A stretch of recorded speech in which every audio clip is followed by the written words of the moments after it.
I legitimately almost died while getting a thumbnail for this video, and had to be carried off in a helicopter from the cliffs of a lava field to an ambulance. So, I hope you enjoy watching it. It all started with a round of no fish, no switch. The game my son Axe and I like to play, where if you don't spear a fish, you don't get to play any video games. And also you starve. Axe and I love to adventure both in the natural world and the digital world. But since it's much easier to just pick up a game console and hunt down pixelated food than it is to dive 20 feet underwater with a 3-prong and spear something you can actually eat for dinner, we like to challenge ourselves a bit before doing the easy thing. Also, we enjoy not starving. Freediving is an incredible experience. When you plunge deep beneath the waves, it's like you're entering the atmosphere of a completely different planet. A planet where Axe and I are the aliens, and yet somehow it feels like we belong. The irony of this is that we don't actually belong here, and, as you'll soon find out, the complacency that comes with the sense of belonging I feel in this alien world nearly got me drowned. But first, back to our game. Today's fish hunt was particularly difficult because it had been 4 months since Axe and I had gone diving, and our fish hunting skills had diminished greatly. Though I don't actually believe in luck, I brought along my buddy Good Luck Psyduck just for kicks. And Axe, of course, brought Squirtle. Oh, Squirtle! I'm gonna stick it in my pocket. Yeah. It took nearly 2 hours of swimming, shooting, and missing till Axe stuck his first fish, and even then, he had a hard time keeping it.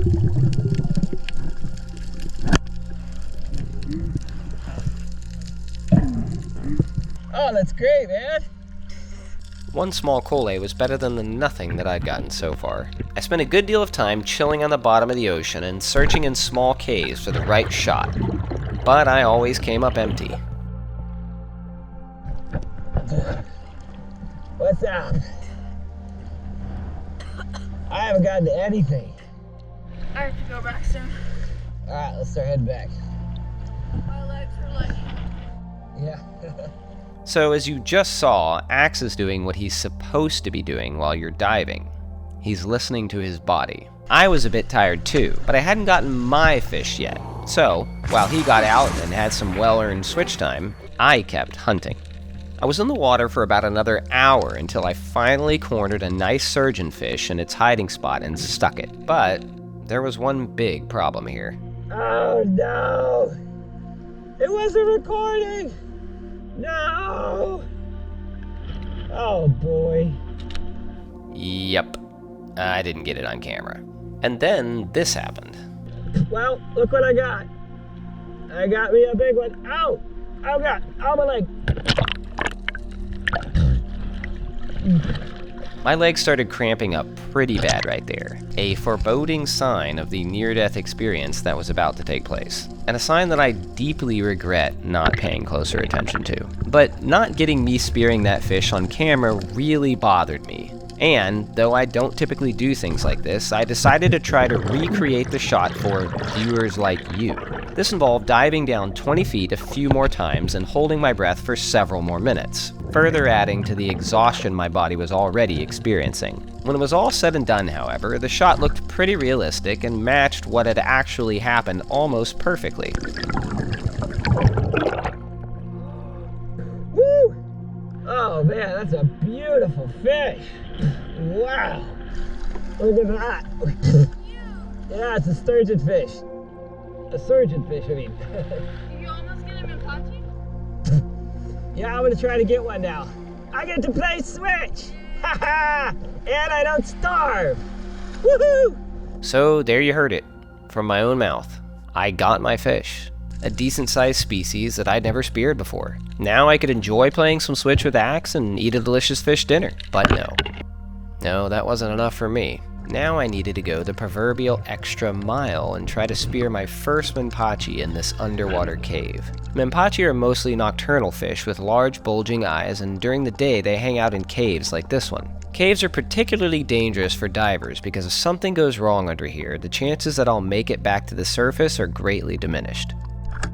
On my first shot, I bent my spear tip on a rock pretty badly and had to go back to get another one. Oh, my leg. There goes my cramping leg again. Hey Axel, there's a spear tip. Axe took a break from battling some pretty epic monsters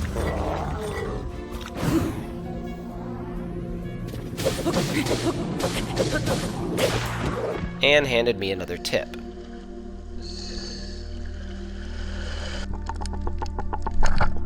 On the second dive, I missed again, but on the third one, I ended up taking a literal shot in the dark and stuck one right in the head.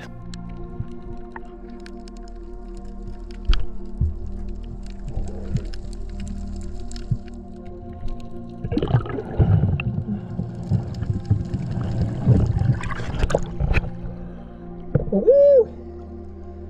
Yeah. Axel! Back! And Pache! Woohoo! These 3 dives totaled about 2.5 minutes of holding my breath and a good deal of exerted energy. Now at this point, you're probably thinking, certainly you're done now, Tex, right? Nope. You see, I hadn't filmed an adventure in over 4 months, and though we've had many family adventures during that time, we've been keeping them private, but not anymore. Creating videos isn't just how I make a living, it's one of my passions. I never let a little physical exhaustion get in the way of doing my best work, and I wasn't about to start now. I had a film to make, and earlier when I went down to recreate the shot of me spearing the surgeonfish, a large eel popped out from under a hole in the coral and tried to get a bite of it right here. Unfortunately, it was too dark to see the eel at the time, and I thought it would be cool to get a shot of the creature. So I borrowed one of the smaller fish Axe speared, by the way he speared a total of 3, and left a camera to capture the scavenger eating it off the end of my spear.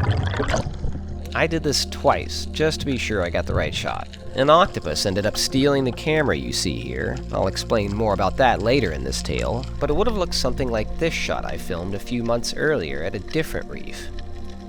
After this, I saw an octopus swimming down below and just had to go investigate. It hid itself deep in a hole in the reef, and I decided to try to catch it on camera when it came out. I marked my spot with the good luck Psyduck and came back to place the camera. While that was filming, I checked out these pretty fish, found a cool looking golf ball fishing setup, said hi to my friend Wheelie, tried to figure out what this fish was staring at, trailed this school of goatfish, and checked under my favorite rock for something to spear. Alright, now I've just got one thing left to do, the thumbnail. Now I can't show you exactly what getting the thumbnail looked like because, as I mentioned earlier, an octopus stole the camera I used to get it. But I recreated what I did that day later in much shallower water in an attempt to get the thumbnail that you clicked on to watch this video. What you see me doing right here is pretty much how it went, only in 6 feet of water instead of 15. I dove down about 15 feet around 12 times in a row to set up my camera and get enough shots to make sure I had a good image that you all might find interesting enough to click on. And finally, I was done. Just have to go back down 2 more times to get my spear I left on the ocean floor and my camera. And that is where I came this close to drowning. Unfortunately, I wasn't recording with my head cam at the time, so I'm just using this old footage of me diving down to check out a chain. Just pretend the chain is my spear. I was swimming down and had almost reached my spear when everything I saw rolled up and back out of existence. Now the cold hard fact here is that blacking out while 15 feet underwater when you're alone is an almost guaranteed one-way ticket to the afterlife. I immediately stopped trying to get my spear and instinctively swam upward, and everything came back into my field of vision. Now, this is where I make the worst decision of all, and it very well could have been the last decision that I ever made. I took some deep breaths and decided, I think I'm cool. And I dove back down for my spear. And this time I actually reached my spear. I got it in my hand, and then the same thing happened all over again. Everything flipped up and went out of existence. I basically blacked out for a split second, an instant. And things came back. I went back up like I did before. At that point, I wasn't doing well. I was not cool. You almost just blacked out. Get to shore, you're about to black out again. and I just started swimming towards shore. Now, unfortunately, my camera was not recording at this time. As I got towards shore, I thought to hit the button. It took everything in me just to force myself to paddle to shore, and I made it, but then things quickly began to go downhill again. I thought you like shot an eel or something and it was attacking you. Oh. I just, you take that. Okay. Oh. I'm gonna throw up. Oh. Oh God. You need to get the Vana spines out. I'm not doing well, you guys. I feel like I'm about to pass out constantly. So my phone's right here, Axel, so if you need to call 911, it's right here. Extremely nauseous. I can barely talk. What time is it? What time? 5. Ooh, I've been in the water for 4 hours. A little more.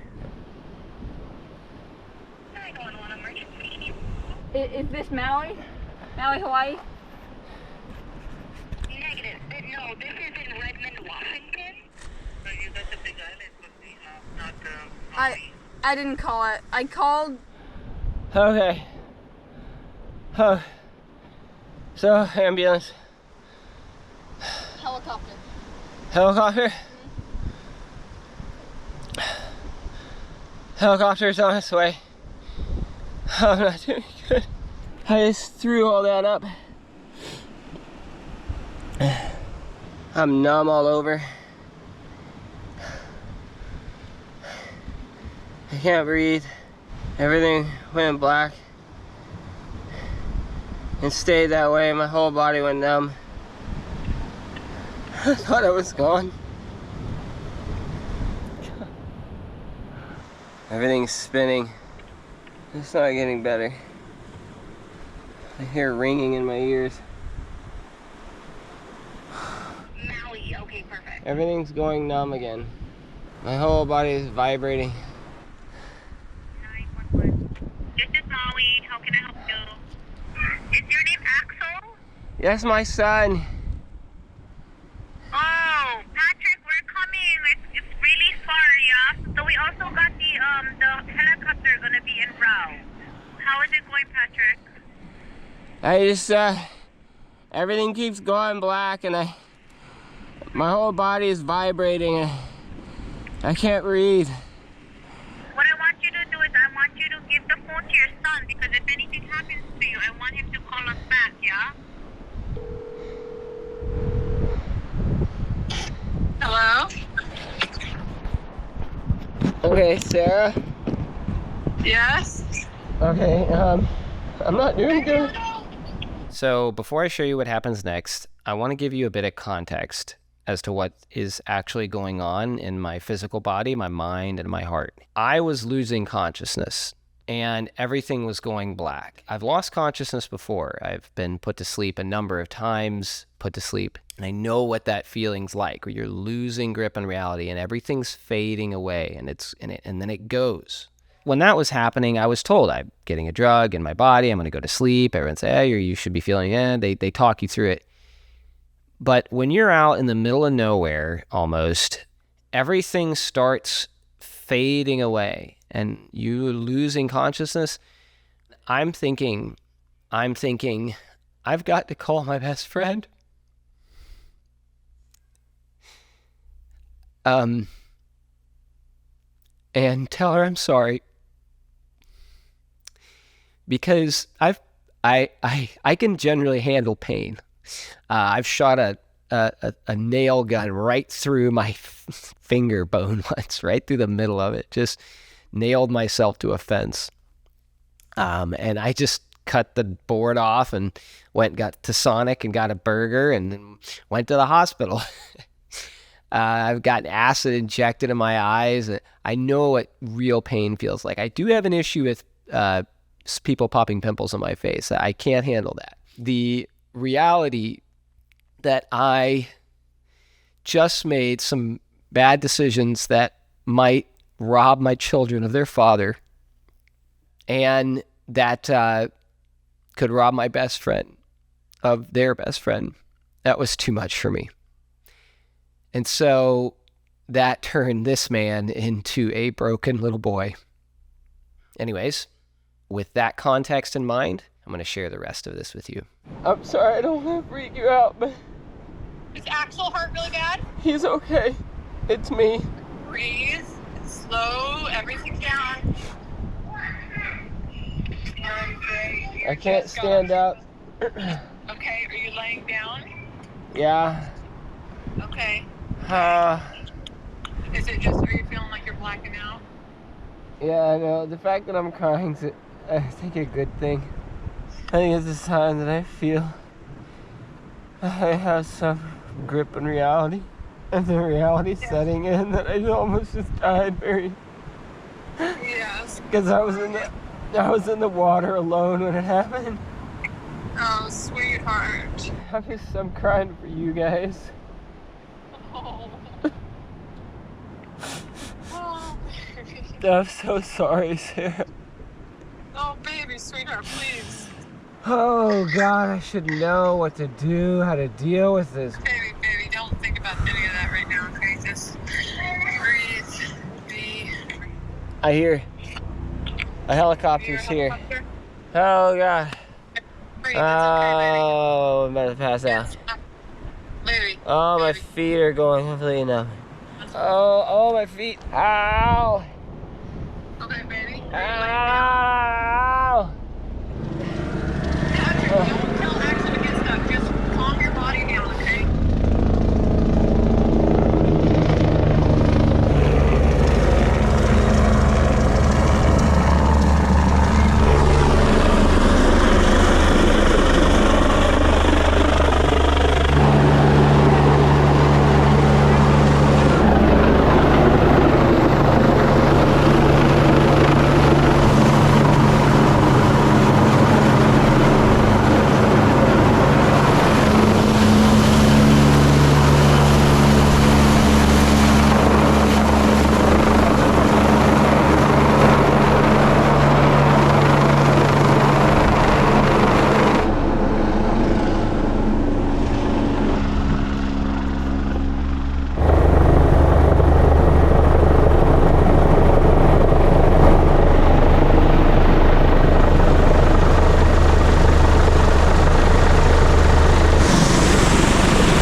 CO2 is too low from hyperventilation,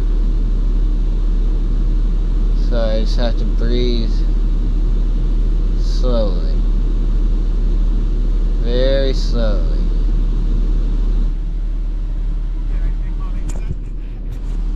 I tell you what, I'm so grateful for these paramedics right now. So Axel's still back there, and we can't find him. It's been a long time. He should have been back by now. So they found Ax. What's up? You feeling better? See that number, that 26 right there? Mm-hmm. So that's my CO2 level. Mm-hmm. I had an extreme lack of CO2. Oh, so you didn't have CO2? It was the opposite. I was hyperventilating. So if I would have passed out in the water, Mm-hmm. I probably would have drowned. Mm-hmm. And you would have at some point noticed me floating around in there.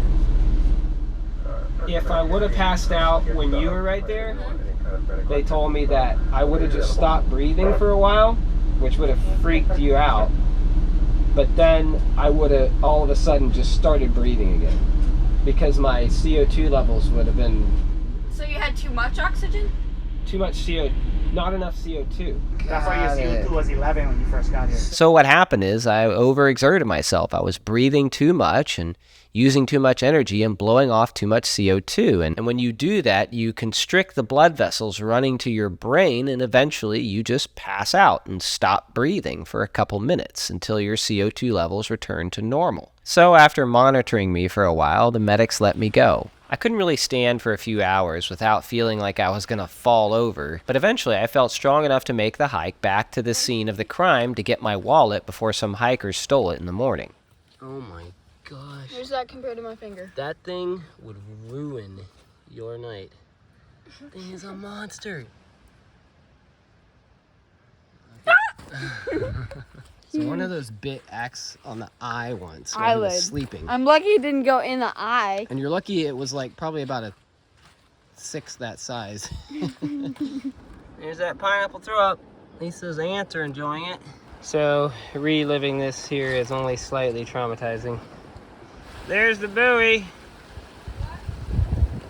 I guess those fish are probably shark bait or eel bait. I'll bet there'll be nothing left of those fish in the morning, but I am not getting in this water tonight. I'll tell you that for sure.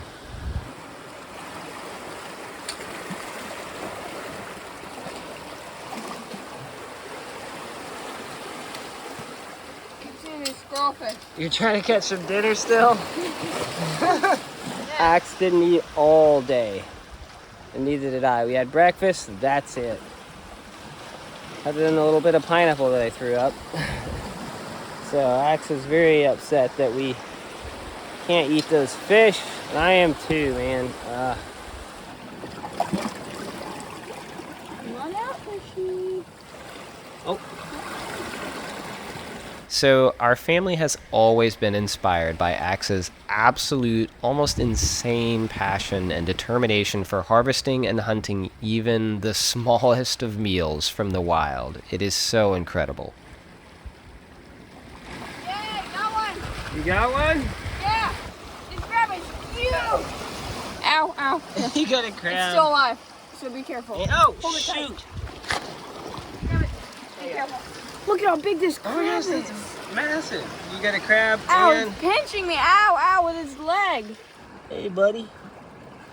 What you doing? You're not but a tiny little morsel. I don't think you're worth eating. That's just a little thing. That'd be super bony, you know? Wouldn't give you much of anything. Just be picking out bones all night.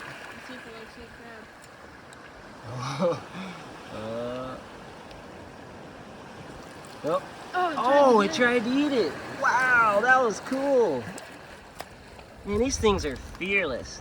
Usually whenever they try to jump up, usually whenever you are big and have a light like this, the eel, the predator will be like, no, I'm not trying to eat anything right now. But these eels, they don't care. Big eel. See it right there? Oh man, went away. Oh, look, okay. What the heck? Oh, careful, don't scare him. That's one of those huge crabs. Oh, don't get pinched by that thing. Help me, please. Ow, ow, ow. Okay, hold Very on. fast. Let me help you. That could hurt. That's huge. That's gonna be a good little meal for dinner. Huge. Look at the spikes and the coloring. I think we might still have some butter too. That is not a fair fight there. Sorry, rock crab. Don't get near that. Don't get near that. It's the deadliest little creature in Hawaii. Besides the tiger shark. Yeah, it's got this little harpoon it shoots out, gets you, a little cone snail.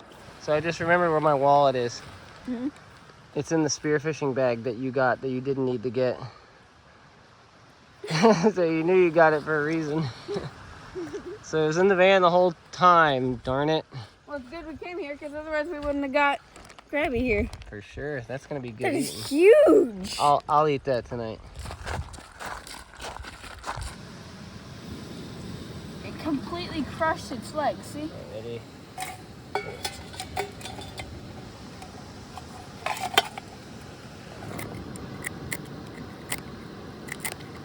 Alright. I think our crabbies are done here.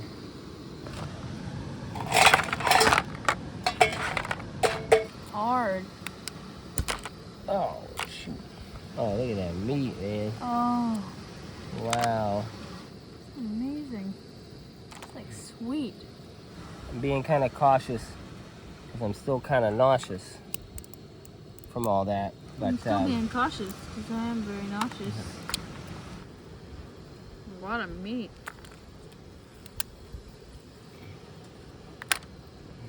ooh, fishy's done. And then we got some little squirrel fish here. Ow! That's hot. We'll taste. Well, thanks to you, Axe, we actually got our fish dinner here. Ow. We didn't starve. Completely. I almost drowned, but we didn't starve. So, thank you, Axe. All right, well, we were planning on camping in our tent, but we're gonna camp in the van tonight. So, safer than being way down the trail like that, just in case something happens. All right, Axel's eating trash. Found some trash outside. He's eating it up. Good night. I'm doing much better.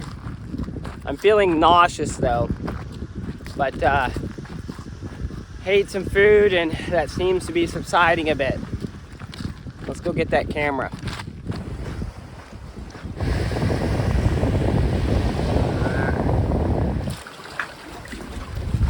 Squirtle still there? Mm-hmm. Nice. Squirtle's a survivor. It's also a water type, so yeah. Very much at home in the water, that Squirtle. It looks like the fish are still there. Floating on the top, not a good sign. Because I didn't feel safe or even physically able to dive so soon after this traumatic experience, I hired a local freediver to help look for the camera. He looked all over the rock and in the surrounding area, but there was no trace of the camera anywhere. The only thing he ended up finding was this dead moray eel. That's pretty crazy. Wow. Interesting. I got it.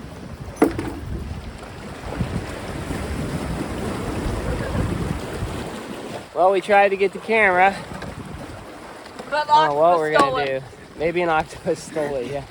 It's off filming, so I'm like... It's like, I want to be a YouTuber. Now, it might sound funny, but the more I thought about it, the more I became convinced that my camera was stolen by an octopus. Octopus are very curious creatures, and there are videos of them stealing people's GoPros on the internet. Having accepted my camera was lost forever, Axe and I sat down in the shade to have one last digital adventure.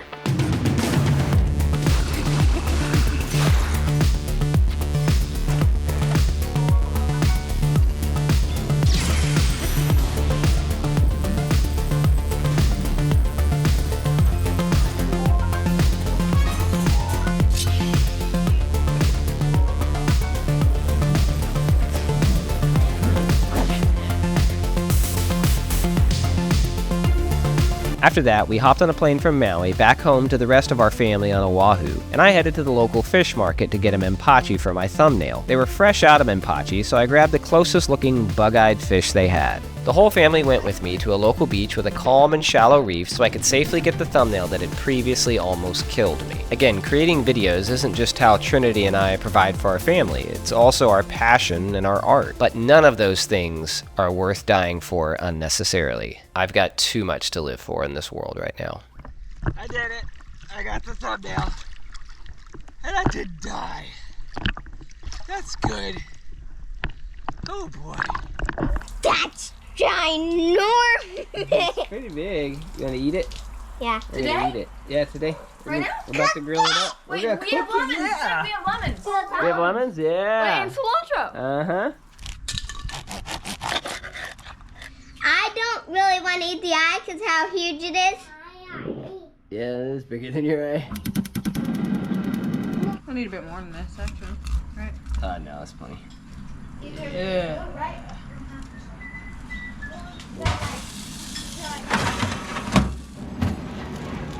Oh, that's looking good. All right. Oh, beautiful. You ready to try some, Trinity? Yes, I have an appointment. I have to leave soon, so I need to grab the Okay, let me see. That's a baby. We gotta feed the baby good. And we don't know still, is it a boy or a girl? I'm so excited. Don't. Okay, Axel Don't put die. herbs from the garden, from our little raised beds we put here. Ooh, it smells good. No, stop. And I wish I could say that I speared it, but it was the closest thing to Mempachi I could get. At the, Oh, okay, so the you didn't actually spear one of these fish. No, I speared a I mean, Mempachi. It looked like this, but the smaller version. I want this eye. Look at that, Daddy. I got this eye. 2 eyes. 2 eyes. We can use it for croquet. 2 eyes. 1, 2, 5 eyes. There you go. So we borrowed that chickie from Whole Foods parking lot. It's gonna be our laying hen here soon, if it lives long enough. If it's not a rooster, then it'll be a dead rooster. I hope it's not a rooster. I mean, it's probably a hen because it has Then we'll rounded just eat feathers. it. It has rounded feathers. Yep. So, to wrap this adventure all up, I want to mention a few last key things. First of all, I want to mention 2 very important lessons I learned here. One is a lesson I already knew, but that is to pay attention to that still small voice inside of me telling me, this is enough. You are enough. It's okay. You can stop now. And the second lesson is also a lesson that I know well, and that is I need to educate myself more when doing new sorts of things, even if I don't think I need to be educated on it. What almost happened to me is called a shallow water blackout drowning. And it's actually very common. And it's common in people who are good at what they do. It's common in military people who train underwater. It's common in spearfishers and freedivers all over the world. Professionals die this way. And so I should have known all of these things, all the mechanics behind breath holding and the dangers and the realities of it, and how hyperventilation can lead to this artificial drop in CO2. I'm used to working myself into exhaustion. It's a great feeling. I actually really enjoy it. It's just, that's okay to do in a safe environment, and underwater is not a safe environment. In the water at all is not a safe environment. It's not the world I live in. I can exhaust myself building a log cabin or doing some construction project and digging a hole and just sit down and, that feels good, you know. But underwater, it's not safe. And I should know that. But I just wasn't paying close enough attention, and I wasn't thinking properly. One more thing I wanted to mention is that the switch we took underwater, don't worry, it had a bad battery. The battery wasn't working right. So for any of you who are interested in freediving or spearfishing or doing any kind of breath holding underwater, I highly recommend you check out a resource. I'll put a link in the description down below for that. It's a website that was made by a family who lost their son to a shallow water blackout. And it's there to educate people on how this happens, how the whole process happens. And so if any of you are interested in spearfishing or freediving or anything that requires underwater breath holding, I highly recommend you check this website out before you do any of that. And I am definitely going to be taking a freediving course before I do any serious spearfishing or freediving in the future. A safety course by someone who's seen it all. I actually purchased a course a few years ago, and I never went and did it because I thought, well, I tried it, I did it, I started to feel comfortable, and I didn't need it. But evidently, I really did. All right, well, hopefully you enjoyed this video, and most importantly, hopefully you learned something from my mistakes in this video. And if you want to see more of these adventures, hit the subscribe button so that YouTube will suggest these videos to you in the future. Remember, life's an adventure, and love is a key, and love is a who, and love loves you. We'll see you on the next adventure.